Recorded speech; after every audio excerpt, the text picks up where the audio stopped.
भारतीय शेयर बाजार के लिए हाल ही में एक बड़ी खबर सामने आई है। खबर ये है कि शेयर बाजार में एक इंडिकेटर है निफ्टी। निफ्टी जो है वो 20,000 अंकों के पार चला गया है, जो कि निफ्टी का अब तक का सबसे बड़ा आंकड़ा माना जा रहा है। तो जाहिर तौर पर ये भारत के लिए, भारतीय अर्थव्यवस्था के लिए और भारतीय शेयर बाजार के लिए एक बहुत बड़ी और बहुत ज़रूरी खबर मानी जा रही है। तो आज इस वीडियो में हम इसी विषय पर बात करेंगे कि आखिर वो कौन से कारक हैं जिनकी वजह से, कौन से फैक्टर हैं जिनकी वजह से भारतीय अर्थव्यवस्था में निफ्टी या फिर शेयर बाजार इतने बड़े स्तर पर पहुंच गया है। भारत जो निवेशक हैं वो बाजार में इतना ज़्यादा विश्वास क्यों दिखा रहे हैं। मेरा नाम है अक्षय और आपका स्वागत है दृष्टि आईएएस की इस नई वीडियो में। तो चलिए वीडियो की शुरुआत करते हैं और सबसे पहले वीडियो की रूपरेखा को समझ लेते हैं। तो वीडियो में सबसे पहले हमने न्यूज़ यानी कि खबर की बात की। खबर को जानने के बाद हम ये जानेंगे कि आखिर बाजार में बढ़ोतरी क्यों हो रही है, उसके कौन कौन से कारण हैं, इसके अलावा किस तरह की चिंताएं अभी वर्तमान समय में मौजूद हैं और जो बाजार वर्तमान समय में बढ़ा हुआ है उसको और ज़्यादा बढ़ाने के लिए हम किस तरह के प्रयास कर सकते हैं, यानी कि वे फॉरवर्ड क्या हो सकता है, उस पर भी बात करेंगे और अंत में एक सवाल पर भी बात करेंगे। सवाल जो होगा वो प्रीलिम्स का होगा और आप कमेंट बॉक्स में उस सवाल का जवाब दे सकते हैं। इसके अलावा ये जो पूरा विषय है मुख्य तौर पर सामान्य अध्ययन प्रश्न पत्र 3 से जुड़ा हुआ है और आप इसे भारतीय अर्थव्यवस्था और वृद्धि एवं विकास जैसे खंडों से जोड़कर देख सकते हैं। तो चलिए वीडियो की शुरुआत करते हैं और वीडियो की शुरुआत करने से पहले आपके लिए एक बड़ी खबर भी है। बड़ी खबर ये है कि संस्थान द्वारा हिंदी दिवस के अवसर पर आपको जो हमारे तमाम ऑनलाइन कोर्सेज हैं, तमाम पेन ड्राइव कोर्सेज हैं और जो टेस्ट सीरीज़ है उस पर 50% की छूट दी जा रही है। अब यहाँ पर ये जो छूट है ये छूट केवल 14 सितंबर तक लागू रहेगी, यानी कि आप 14 सितंबर तक इस पूरी छूट का लाभ उठा सकते हैं। और अगर आप लाभ उठाना चाहते हैं तो या तो फिर आप हमारे नंबर्स पर हमसे संपर्क कर सकते हैं, 2 नंबर यहाँ पर दिए हुए हैं। आप हमारी वेबसाइट से भी इन नंबर्स को पता कर सकते हैं या फिर आप इस ऑफ़र के बारे में और ज़्यादा हमारे दृष्टि लर्निंग ऐप से भी जान सकते हैं। तो आप इस ऐप पर जाइए, यहाँ पर रजिस्टर कीजिए और इस पूरे ऑफ़र का लाभ उठाइए। तो चलिए आगे बढ़ते हैं और हम वीडियो की शुरुआत करते हैं। सबसे पहले बात करते हैं कि आखिर बाज़ार में बढ़ोतरी क्यों हो रही है। तो वर्तमान समय में भारतीय बाज़ार में, भारतीय शेयर बाज़ार में, भारतीय अर्थव्यवस्था में जो वृद्धि हो रही है उसके बहुत सारे फैक्टर्स हो सकते हैं। और जो बहुत सारे फैक्टर्स हैं उनमें से सबसे बड़ा फैक्टर ये है कि पिछले एक दशक में भारतीय जो आने वाला एक दशक है उसमें भारतीय अर्थव्यवस्था को लेकर वृद्धि का जो अनुमान है वो बहुत ज़्यादा बेहतर बना हुआ है। यानी कि जो तमाम एक्सपर्ट्स हैं, जो तमाम विशेषज्ञ हैं, उनका ये मानना है कि आगे आने वाले एक दशक में भारतीय अर्थव्यवस्था में हमें बहुत ज़्यादा मजबूती देखने को मिल सकती है। ये मजबूती आई कैसे है? तो ये मजबूती पिछले कुछ समय से मुख्य तौर पर जो भारतीय इक्विटी बाजार है उसमें विदेशी प्रवाह की वजह से आई है। यानी कि जो फॉरेन इन्वेस्टर्स हैं वो लगातार पिछले कुछ समय से भारतीय बाजार में निवेश कर रहे हैं। और अगर आप आंकड़ों को देखेंगे तो भी पता चलता है, अगर आप एफपीआई यानी कि फॉरेन पोर्टफोलियो इन्वेस्टमेंट जो इस तरह का इन्वेस्टमेंट करते हैं उसके आंकड़ों को देखेंगे तो जो फॉरेन पोर्टफोलियो इन्वेस्टर्स हैं उन्होंने भारतीय अर्थव्यवस्था में इस पूरे साल के दौरान तकरीबन 1,10,569 करोड़ रुपए का निवेश किया है। तो ये जो निवेश का आंकड़ा है ये अपने आप में बहुत ज़्यादा बड़ा है और इसी आंकड़े की वजह से जो सेंसेक्स है उसमें 13.8% की वृद्धि देखने को मिली थी। इतने पॉइंट सेंसेक्स ऊपर चला गया था केवल इस निवेश की वजह से। तो जाहिर तौर पर जो विदेशी निवेशक हैं वो भारतीय बाजार में बहुत ज़्यादा विश्वास दिखा रहे हैं। मगर सवाल उठता है कि विश्वास आया कहाँ से? तो ये विश्वास जो आया है वो भारत के जीडीपी आंकड़ों से आया है। तो भारत के जो जीडीपी से जुड़े आंकड़े हैं, जो ग्रॉस डोमेस्टिक प्रोडक्ट से जुड़े आंकड़े हैं, वो भी भारत के पक्ष में खड़े हुए हैं। कैसे खड़े हुए हैं? तो अगर आप इस बार जो हम जानते हैं कि वैश्विक स्तर पर जो है लगातार हमें मंदी की स्थिति देखने को मिल रही है, लगातार जो दुनिया भर के तमाम देश हैं उनमें बढ़ोतरी नहीं हो रही, तो वहाँ पर जो मांग है वो लगातार कमज़ोर बनी हुई है। तो उनकी जो इकॉनमी है वो भी नहीं बढ़ रही, उनकी जीडीपी भी नहीं बढ़ रही। लेकिन इन तमाम चुनौतियों के बावजूद भी अगर आप जून 2023 में जो तिमाही समाप्त हुई थी उसके आंकड़ों को देखेंगे तो पता चलता है कि भारतीय अर्थव्यवस्था में 7.88% की दर से वृद्धि देखने को मिली थी। जो कि अपने आप में बहुत इंपॉर्टेंट आंकड़ा हो जाता है। तो हम कह सकते हैं कि दुनिया के बड़े जो देश हैं, जो डेवलप्ड नेशन हैं, उनकी कमी के बावजूद भी, उनकी बढ़ोतरी ना होने के बावजूद भी भारतीय अर्थव्यवस्था में बढ़ोतरी हो रही है और इसी वजह से तमाम जो विदेशी निवेशक हैं, वो भारत में अपना विश्वास दिखा रहे हैं। इसके अलावा हमारा जो घरेलू उपभोग है, उसने इसमें बहुत ज़्यादा बड़ी भूमिका अदा की है। हमारे पास एक बहुत मजबूत कंज्यूमर बेस मौजूद है। हमारी आबादी ज़्यादा है, जिसकी वजह से कंज्यूमर बेस ज़्यादा है। तो वहाँ पर इस कंज्यूमर बेस का हमें बहुत ज़्यादा फ़ायदा मिलता है। लोग खर्च करते हैं, अपनी ज़रूरतों पर खर्च करते हैं, जिसकी वजह से अर्थव्यवस्था में वृद्धि होती है। तो एक ये भी कारण हुआ कि हमारा कंज्यूमर बेस ज़्यादा है। इसके अलावा हमारे देश में निवेश में भी वृद्धि हो रही है, इन्वेस्टमेंट भी बढ़ रहा है। खासतौर पर जो गवर्नमेंट इन्वेस्टमेंट है, उसमें बढ़ोतरी देखने को मिली है। इसके अलावा हमारे देश में जो सेवा क्षेत्र है, खासतौर पर कोविड-19 महामारी और उसके बाद की उस पूरी महामारी के बाद से लगातार हमारा सर्विस सेक्टर बहुत तेज़ी से वृद्धि कर रहा है और हमारी कुल अर्थव्यवस्था में सर्विस सेक्टर की जो हिस्सेदारी है, वो 50% के आसपास है। तो ज़ाहिर तौर पर जब हमारी अर्थव्यवस्था का जो 50% हिस्सा है, वो बढ़ोतरी करेगा, उसमें वृद्धि होगी, तो हमारी समग्र अर्थव्यवस्था पर भी उसका प्रभाव देखने को मिलेगा और समग्र अर्थव्यवस्था भी इसी दर से वृद्धि करने वाली है। तो ये तो कारणों की बात हुई कि किन कारणों की वजह से वर्तमान समय में भारत का जो बाज़ार है वो बढ़ रहा है। जो निवेशक हैं, जो विदेशी निवेशक हैं, वो क्यों भारतीय बाज़ार में इतनी ज़्यादा दिलचस्पी दिखा रहे हैं। लेकिन यहाँ सवाल उठता है कि कुछ चिंताएँ भी मौजूद हैं, कुछ चैलेंजेस भी हैं, कुछ कंसर्न्स भी हैं।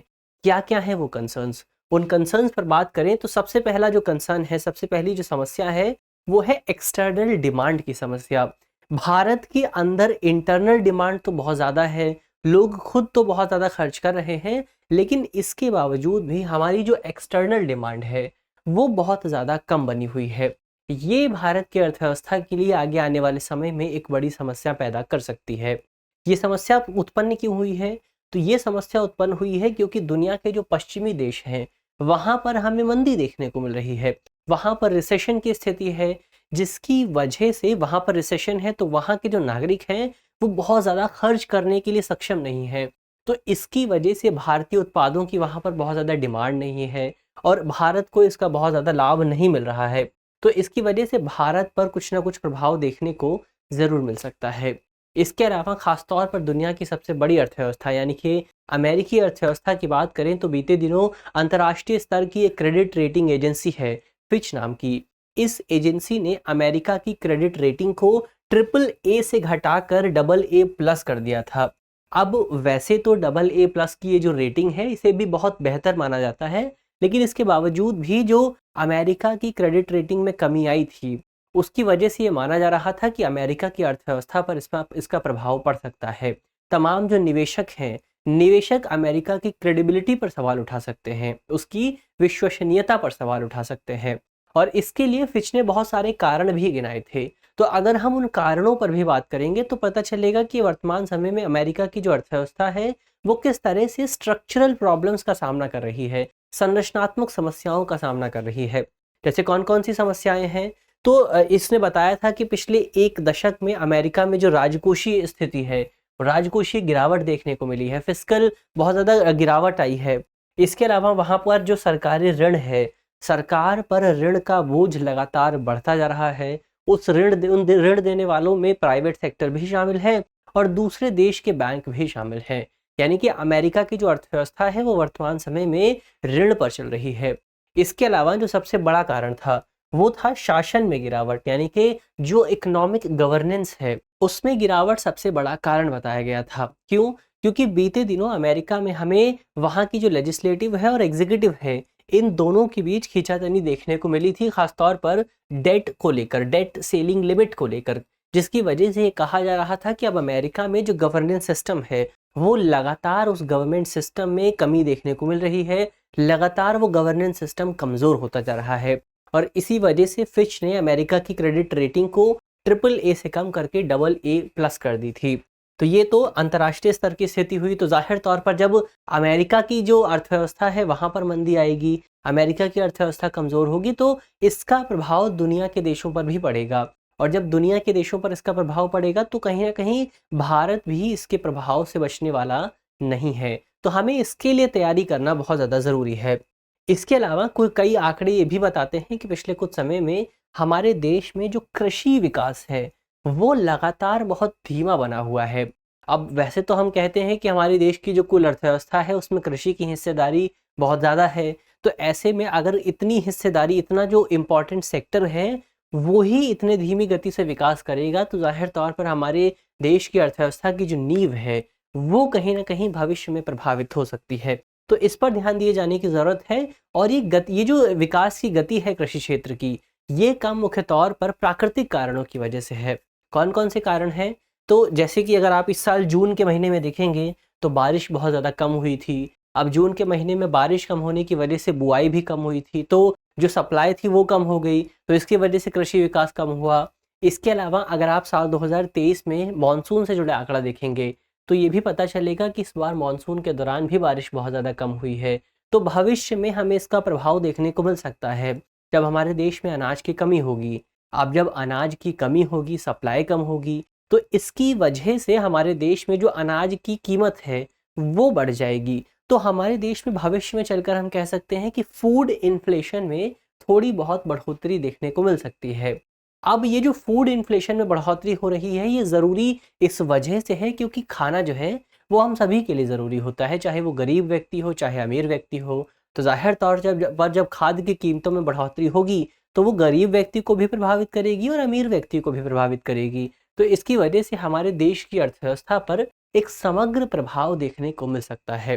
तो ये तो बात हुई कि किस तरह की चिंताएं मौजूद हैं। अब आगे बढ़ते हैं और जानने की कोशिश करते हैं कि अगर हमें बाजार को बढ़ाना है, अर्थव्यवस्था को बढ़ाना है, तो किस तरह के उपायों को अपनाना होगा, किस तरह के फैक्टर्स का इस्तेमाल करना होगा।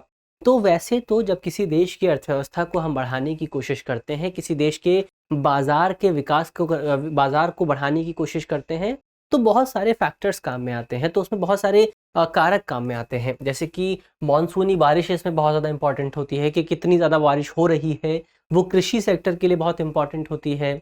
इसके अलावा कच्चे तेल की कीमतें क्या हैं, ये भी तय करती हैं कि किसी देश की अर्थव्यवस्था की क्या स्थिति होगी।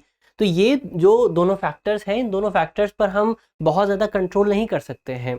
हम बारिश को बहुत ज़्यादा कंट्रोल नहीं कर सकते क्योंकि वो तो एक नेचुरल फैक्टर है और हमारे पास तेल का कोई भी स्रोत मौजूद नहीं है, तो हम उसको भी कंट्रोल नहीं कर सकते। लेकिन जो दूसरे 2 फैक्टर्स हैं, हम उनको कंट्रोल कर सकते हैं। दूसरे जो फैक्टर्स हैं, पहला है इसमें खपत यानी कि कंजम्पशन और दूसरा फैक्टर है निवेश यानी कि इन्वेस्टमेंट। अब खपत की तो बात भारत के बहुत ज़्यादा पक्ष में रहती है क्योंकि भारत की आबादी बहुत ज़्यादा है तो कंजम्पशन भी बहुत ज़्यादा होता है। लेकिन निवेश को लेकर भारत में हमेशा से समस्या बनी रहती है। अब हमने पहले बात की थी कि भारत में जो निवेश है वो लगातार बढ़ रहा है, जो कि एक सच बात भी है। अगर आप सकल निश्चित पूंजी निर्माण को देखेंगे यानी कि ग्रॉस फिक्स्ड कैपिटल फॉर्मेशन को देखेंगे, जो कि एक अर्थव्यवस्था में निवेश की बढ़ोतरी को दिखाता है, तो ये मुख्य तौर पर साल दर साल आधार पर 8% की दर से बढ़ा है। यानी पिछले साल की तुलना में भारत में इस बार 8% ज़्यादा निवेश किया गया है। लेकिन इसमें से जो अधिकांशतः निवेश है, जो ज़्यादा जो पोर्शन है वो सरकारी निवेश का है, गवर्नमेंट एक्सपेंडिचर का है। और इसको लेकर, इस गवर्नमेंट एक्सपेंडिचर को लेकर कहा जा रहा है कि ये जो गवर्नमेंट एक्सपेंडिचर बढ़ रहा है ये केवल चुनाव की वजह से बढ़ रहा है, क्योंकि भारत में अगले साल चुनाव होने वाले हैं। तो इसकी वजह से इस बार सरकार चुनावी वादों को पूरा करने के लिए बहुत ज़्यादा निवेश कर रही है। और इसी वजह से ये कहा जा रहा है कि फाइनेंशियल ईयर 24 में जो पहली तिमाही है उसमें केंद्र सरकार की हिस्सेदारी जो है, पहली तिमाही में जो निवेश हुआ है उस निवेश में केंद्र सरकार की जो हिस्सेदारी है वो 50% के आसपास है। यानी जाहिर तौर पर केंद्र सरकार ने इस बार बहुत ज़्यादा निवेश किया है। तो इसको कहीं ना कहीं चुनाव से जोड़कर देखा जा रहा है, जो कि अपने आप में टेम्पररी है, परमानेंट नहीं है। इसके अलावा अगर आप स्टेट गवर्नमेंट्स के आंकड़ों को देखेंगे तो उसमें भी पता चलता है कि शीर्ष जो 19 राज्य हैं उनके पूंजीगत व्यय में 76% की वृद्धि देखने को मिली है। ये भी कहीं ना कहीं चुनावों से प्रेरित हो सकती है। तो ये जो तमाम बढ़ोतरी हुई है इसे हम टेम्पररी बढ़ोतरी के तौर पर देख सकते हैं। लेकिन जब हम किसी अर्थव्यवस्था में समग्र निवेश की बात करते हैं तो उसमें 2 फैक्टर शामिल होते हैं, 2 कारक शामिल होते हैं। इसमें पहला कारक है सरकारी निवेश, जिस पर हमने पहले बात की कि वो बढ़ रहा है, और दूसरा कारक है निजी निवेश यानी कि प्राइवेट इन्वेस्टमेंट। अब अगर आप प्राइवेट इन्वेस्टमेंट के आंकड़ों को देखेंगे तो उसमें कुछ बहुत ज़्यादा बढ़ोतरी नहीं हुई है। तो ज़ाहिर तौर पर हम कह सकते हैं कि हमें निजी क्षेत्र को और ज़्यादा निवेश करने के लिए प्रोत्साहित करने की ज़रूरत है।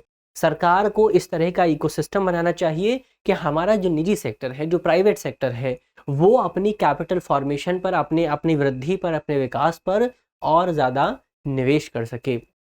तो ये एक उपाय हो सकता है। इसके अलावा एक बात ये भी कही जा रही है कि सरकार को हमारे देश में जो मैन्युफैक्चरिंग सेक्टर है, जो विनिर्माण क्षेत्र है, उसके विकास पर भी ध्यान देने की ज़रूरत है और बहुत ज़्यादा ज़रूरत है।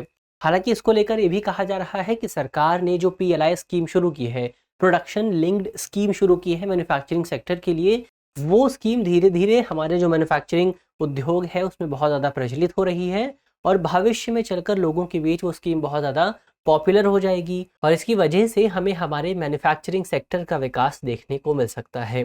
तो ये तो उन तमाम उपायों की बात हुई, उन तमाम मेजर्स की बात हुई। अब आगे बढ़ते हैं और अंत में एक सवाल की बात करते हैं। सवाल जो है वो प्रीलिम्स का है और आप कमेंट बॉक्स में उस सवाल का जवाब दे सकते हैं। आज का हमारा सवाल है कि अंतर्राष्ट्रीय क्रेडिट रेटिंग एजेंसी फिच ने अमेरिका की रेटिंग को ट्रिपल ए से घटाकर क्या कर दिया है? हमारे ऑप्शन है, option A triple A plus, option B double A plus, option B A B plus, option D इनमें से कोई नहीं। तो आप कमेंट बॉक्स में सवाल का जवाब देना बिल्कुल भी ना भूलें। इसके अलावा यदि आप इस वीडियो की पीडीएफ चाहते हैं तो इसकी पीडीएफ आपको हमारे टेलीग्राम ग्रुप पर मिल जाएगी और टेलीग्राम ग्रुप का जो लिंक है वो आप जानते ही हैं, वीडियो के डिस्क्रिप्शन में होगा। तो ग्रुप से जुड़ना बिल्कुल भी ना भूलें। मिलते हैं आपसे अगली वीडियो में, तब तक के लिए धन्यवाद।